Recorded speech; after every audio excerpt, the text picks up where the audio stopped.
Hello, everyone. In partnership with WYTV7 Christian Broadcaster Network, this is When Men Open Up, a show where we are redefining manhood through transparency. My name is Dominique. And I'm Dexter Peggins.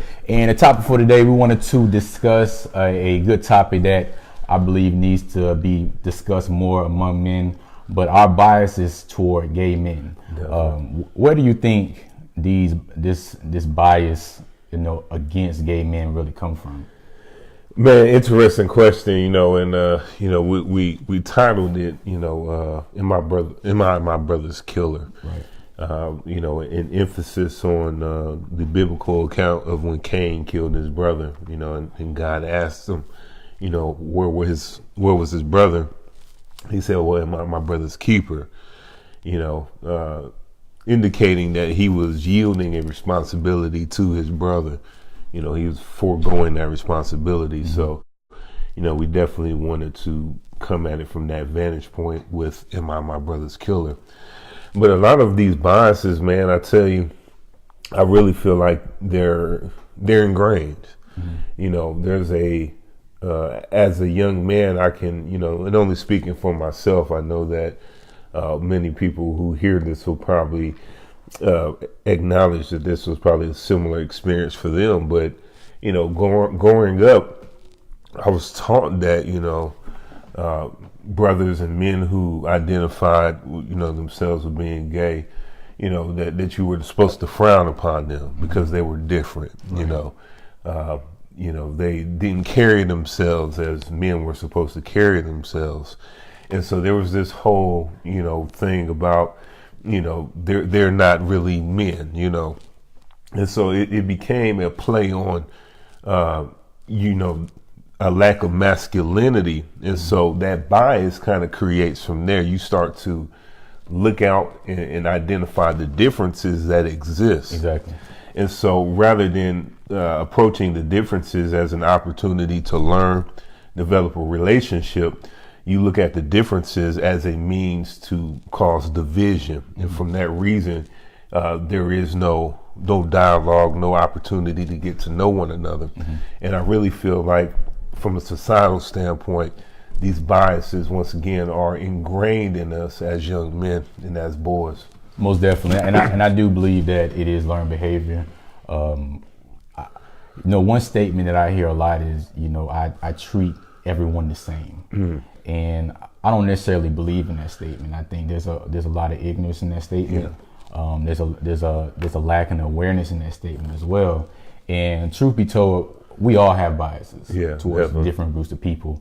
What's important is for us to become aware of that, become conscious of that, and understand where does that bias really stem from. And I think when we can understand where those biases come from, why do we have those biases towards those different groups of people, I think we can then move forward really understanding what does it really take for me to adjust my behavior to where I'm not displaying this bias toward these people or against these people. But one thing within, when it comes down to men, I believe it is, it is prevalent. Mm-hmm. Some of us are biased towards gay men. Yeah. And I think anything that goes against our understanding of masculinity, there is a form of resistance towards that. And the fact of the matter is, when we do see these guys and we believe or we know that they are gay, we believe that, there's just something wrong with them, and we have this automatic, we struggle with what we see. Yeah. The thing is, what we struggle with is what we see, but we have to also understand that just because you disagree with the way they are living their life doesn't necessarily mean and make it right for you to mistreat them, exclude them, disrespect them, or even feel uncomfortable around them. I really do believe majority of this bias really stems from not just learned behavior, but from simply a misunderstanding.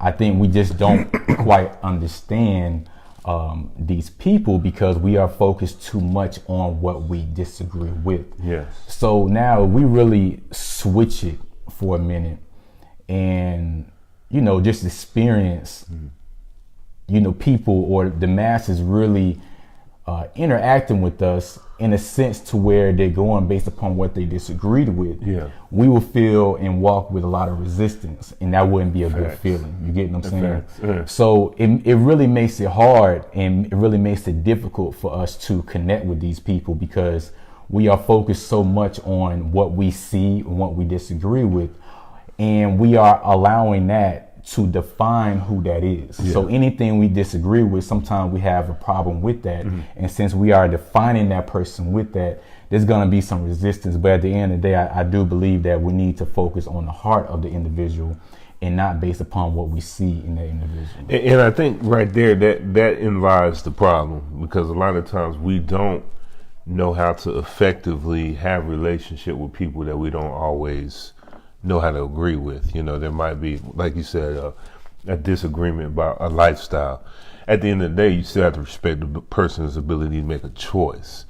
But because that choice is a contradiction to the choices that you make, we lack the ability to meet in the middle.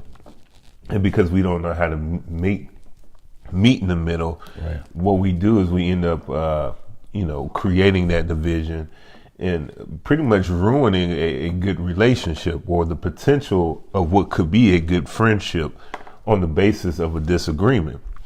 Once again, it's based upon the things that you see, and so, the optics are always deceiving, At the end of the day, you can, what they say, you can't judge a book by its cover, and, we damn people who are quality people based upon a perception that we've already had. And we haven't taken the time to get to know that person, but we've made a judgment, before we've even said hello based upon the optics. The interesting thing about this conversation, you and I have talked about this on several occasions, off camera or whatnot. Excuse me, I'm dealing with a little cold today, but we've talked about this, and in preparation for this particular subject, I had to confront some realities that I've really had some strong prejudices in this area, and I shared how I was really forced to address this issue when I was working as a chaplain. For some of you who may not know, there was a time period where I worked as a chaplain, and I had a very staunch prejudice towards, gay men, and I had a patient who was a gay male, and in reality, that was one of the most eye-opening experiences that I've ever had, where, I don't know how y'all feel about this, but I literally, it's almost like I heard the audible voice of God say, I love him too, and that just, that wrecked me from the standpoint of, here I am holding on to this prejudice towards a person who I don't know. And God is saying that, that same thing that you're choosing to push him to the side, I still love him. You know what I'm saying? And in that moment, that really helped kind of break a lot of barriers that I had. But back to what we're really talking about, a lot of this, like I said, is ingrained. It's taught, and we talk about this quite often. A lot of our beliefs aren't beliefs that we had the opportunity to come up with ourselves. They were given to us. And so before I had even came into a good age in my adolescent, teenage years or whatever, I already had this opinion. It wasn't something that I can say I formed for myself, but I can mark occasions in my childhood where I heard people, very adamantly speak towards this subject matter. And what it did was it caused me to say, "Ooh, this is wrong. That's not cool." And so, as I was growing up and encountering, gay men, it became a thing like, you're what they said is not cool. You know what I'm saying?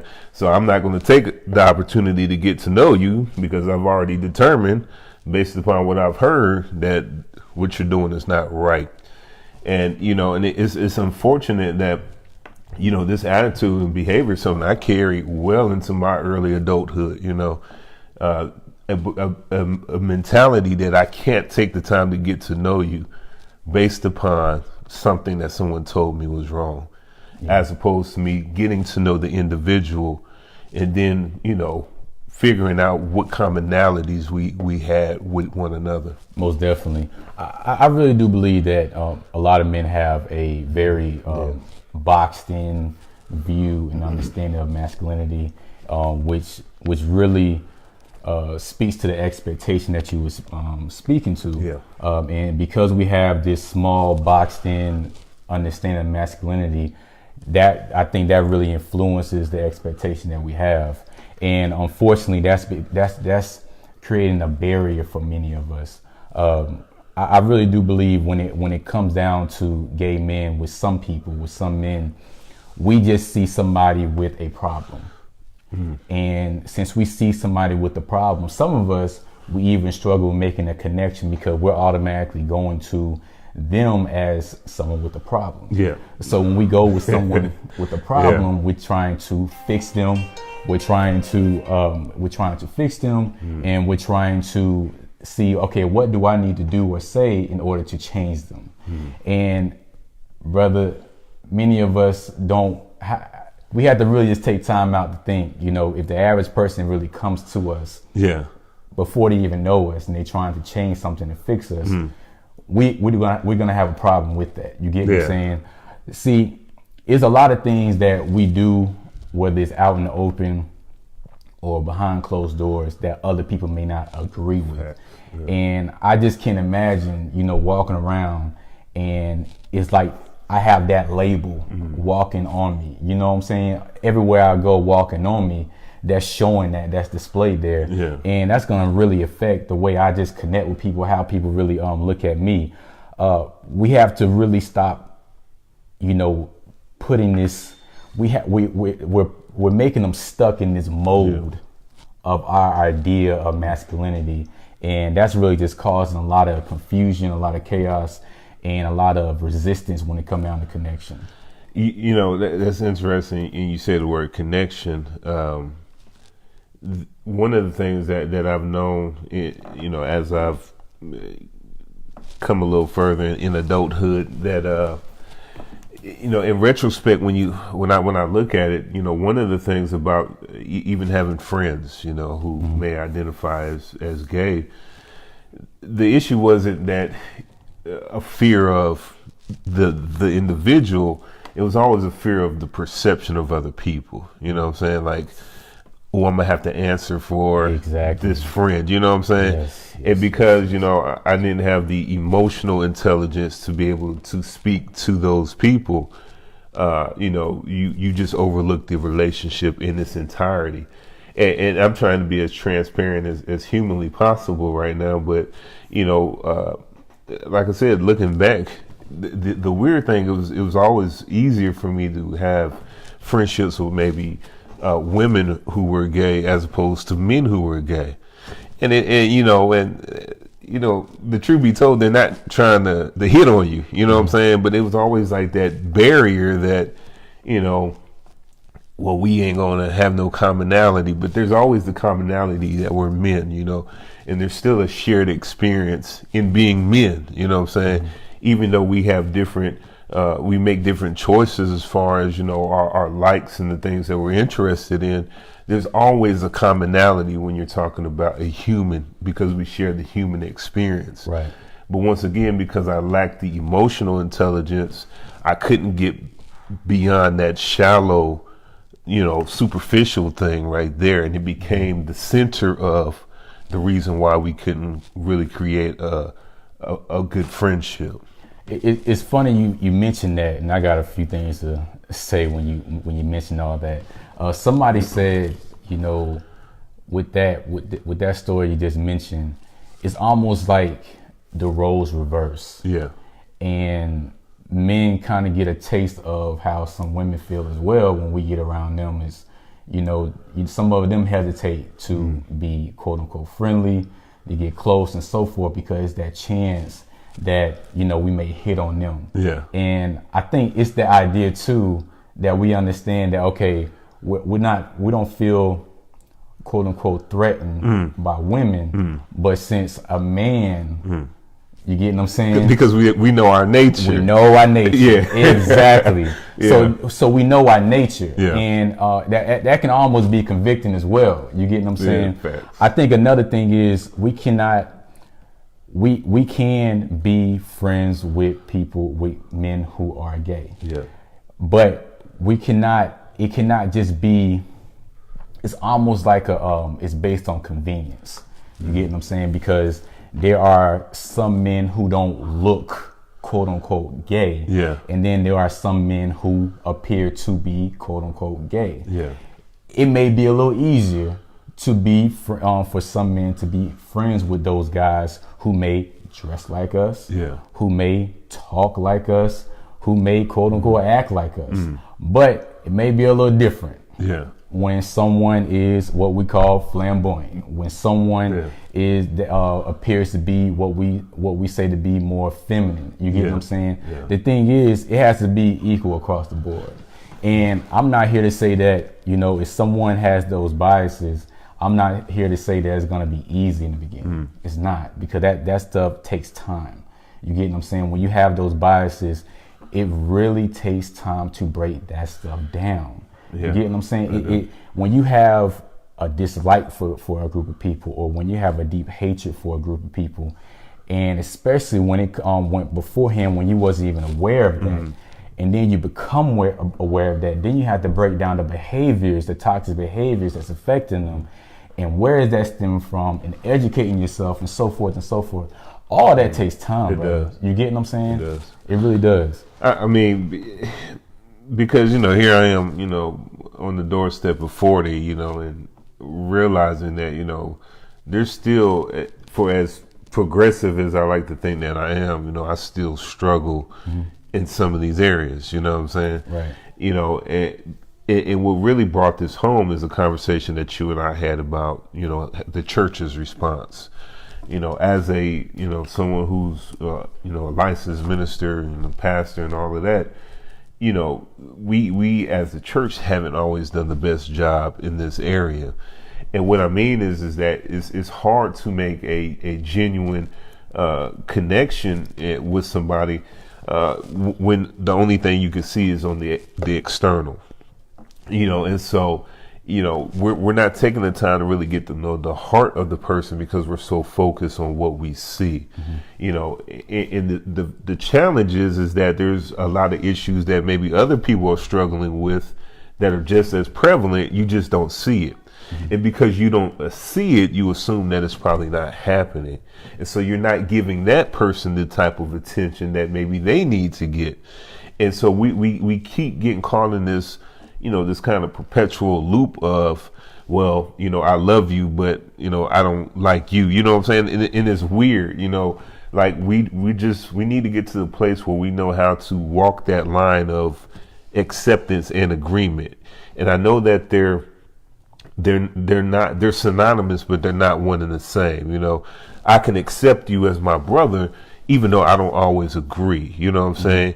And I feel like a lot of times we get bent on the fact that because I don't agree with you, I can't accept you, the person. Exactly. And we have to reconcile that difference, because I know a lot of people, a lot of men, a lot of women who've given up on church because the place that they feel like they should get that love from is the place that they often are the most hurt. Most definitely. And so, that is a very real challenge that we're going to have to, sit down and figure that out, Most definitely. And I'm glad you brought that up. I do believe the church can improve in many areas.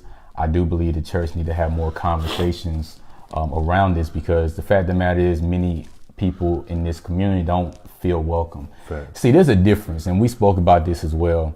There's a difference between me saying, my brother, you are always welcome inside my home. Yeah. You are always welcome inside my home. But there's a difference when you come in my home and you don't feel welcome. Yeah. See, saying that you're welcome is not just a word, it's an action, it's a feeling, it's an atmosphere. You get what I'm saying? So I think a lot of churches, they are getting caught up with saying that, you're welcome, But the fact of the matter is, do these people feel welcome? And if they don't, you really need to take time and energy to understand why they don't feel welcome. How are you really addressing these issues? Because I really do believe when these people are coming in, they're feeling beat up. Yeah. And we cannot expect people to continue coming to somewhere and they're always getting beat up and they just continue going there. You get what I'm saying? Yeah. I can't expect you to continue coming to my house as many times as I say, man, you're always welcome. But brother, you're not getting a great experience. You get what I'm saying? I remember in high school, matter of fact, it started in middle school. And I remember a lot of guys being so confused and really mistreating and disrespecting this guy. And, you know, he did have some what we call feminine ways. And many guys, they treated him as if he had a disease. They didn't want to be around him. But I remember them really mistreating him. And I remember at that age, I was confused as well. But I still didn't understand why he had to go through what he had to go through. You get what I'm saying? I really felt like that was wrong. But a lot of guys really hesitated to be around this brother. Yeah. You get what I'm saying? Because now if I'm around him, everyone else is going to believe that, you know, I'm gay as well, or me and him got something going on and so forth. And we can't have that same energy as well as adults, you know, being so concerned. And the thing is are we just going to have their backs when, are we going to also have their backs in public? You get what I'm saying? Are we going to keep the same energy, you know, behind closed doors or out in public as well? We got to have their back. We got to support them. We got to speak up for them. We cannot be embarrassed around them. But I'm going to keep emphasizing this, that it takes time. Yeah. You get what I'm saying? This is not to beat up the men. It really takes time to educate yourself, have this more understanding, and really understand that, you know what, being honest with yourself that, you know what, I do feel this way around these guys. I do feel uncomfortable. Yeah. I do feel embarrassed. I do feel I am concerned about what the next man think about me when I'm around this brother. We have to be honest with ourselves so we can address these behaviors and these feelings. Man, brother, boy, you said it all on that one. And I mean, and that's what it boils down to. I mean, it's hard to admit that you struggle in an area of being able to be accountable to somebody, you know, say, hey, look, man, I want to get to know you, but I struggle in these areas, you know. Yeah. It you know, even saying it right now feels hard to say it, you know, and that's one of the things, like I said, in preparing for this particular topic tonight, you know, it caused me to really assess my own prejudices, you know, my own biases, you know, and I remember, you know, in high school, you know, dealing with my own insecurities, and it became an easy way out to maybe pick on somebody who, you know, might have been effeminate, you know what I'm saying? Like, you know, ooh, look at them, you know what I'm saying? As a means of maybe getting the spotlight off of my own stuff, you know what I'm saying? Definitely. And so it becomes almost like you know, you're ganging up on this person, you know what I'm saying? Because you can see, once again, their differences are different from yours, you know? And so we're going to rally around the fact that we're not like this person.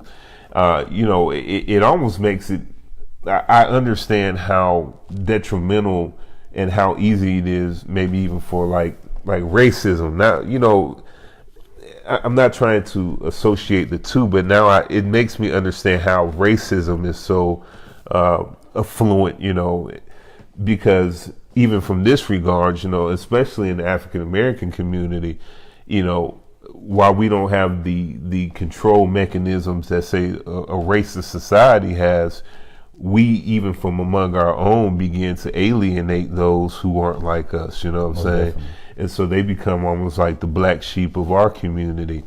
And so, like I said, you know, it's huge to really acknowledge where you are. You know, at the end of the day, you have to start where you are. You know, and we're talking about how do we make progress in this area. And I'm a firm believer that in order to make progress, you have to first acknowledge that, hey, I'm struggling in this area.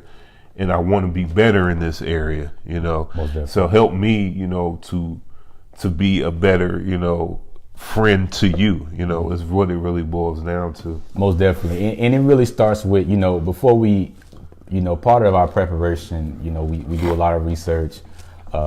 These things, we have different experiences in different ways.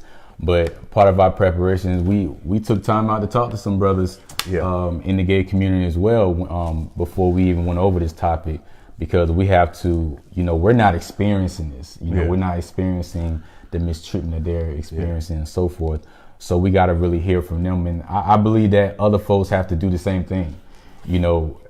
Take time out to just have a simple conversation with them and really just hear their heart, really understand who they are and so forth. Focus on loving the person, not changing the person. And we have to really understand our language as well. If we really take time out to understand our language, I think we will highlight some toxicity, some toxic ways in our language. So what I mean is when we talk about the brothers in the gay community, we say love, but I support you, but I'll be there for you, but that but is a very, very, very, there's a strong undertone in that but, you know what I'm saying? And it's based on your convenience. It has some strings attached to it. You get what I'm saying? And it just should be, I love you, period. I support you, period. I got your back, period. I'm going to help you, period. Just period. You get what I'm saying? And we hear this a lot, brother. It's always a but when it comes down to our brothers in the gay community. And I think we have to really catch ourselves when we're saying that, why am I really saying that? And whether you realize it or not, it's going to always get in the way. It's going to always get in the way. One of the things with that, there's a saying that everything, if you say but, it's almost like you cancel out everything before the but. It's not genuine.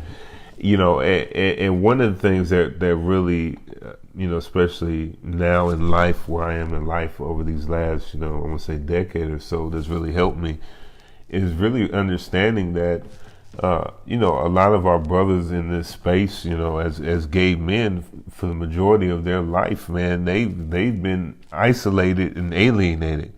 So, there's a strong sense of rejection, and so, why would I continue to serve as one of the ones who's, rejecting them, especially as I, started to kind of get a better understanding of my own spiritual walk with God. Who am I to reject you? If I say I represent the man Christ, like, I can't go on this one man agenda of rejecting you, if I'm recognized by my love walk, he said, they'll know that you're mine, by love, so I can't go on this rejection agenda, at the same time say that, well, this is who I represent, and so at the end of the day,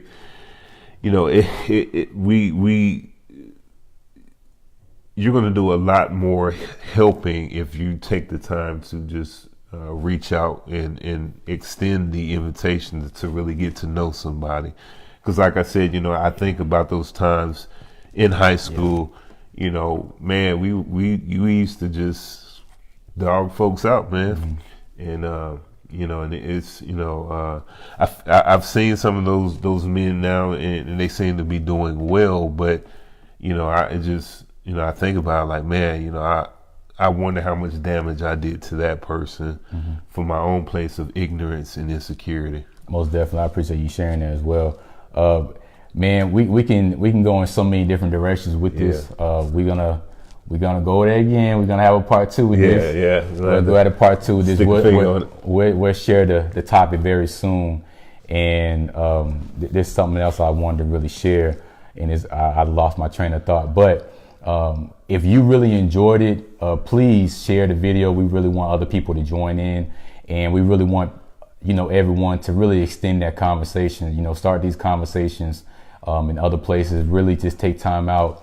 And like I said beforehand, when we first started the video, there's a lot of people that really strongly feel that I treat everyone the exact same way. Yeah.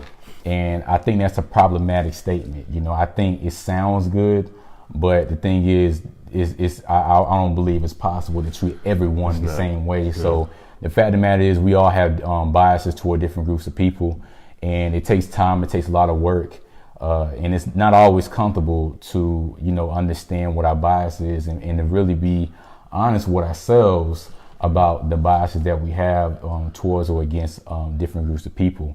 So if you enjoyed this video, you thought, other people should view this video, please take time out to share this video. If you have any feedback, continue commenting, inbox us, give us an email whenmenopenup@gmail.com. And if you have any opportunities, speaking engagement, panel discussions, we do want to participate in that, and we are open for that. So you are more than welcome to email us at whenmenopenup@gmail.com. But do you have anything else you want to share, brother? No, that's it. And once again, we just want to say thank you all for joining us. We're really endeavoring to have these harder conversations. Most definitely. But definitely conversations that we know are necessary for the times that we live in. So thank you for all your comments and all your feedback. And as always, we'll definitely try to get back with you as soon as possible. Most definitely. And in partnership with WYTV7 Christian Broadcasters Network, this is When Men Open Up, a show where we are redefining manhood through transparency. My name is Dominique. And I'm Dexter Peggins. And we are out. Join us next week. Thank you so much.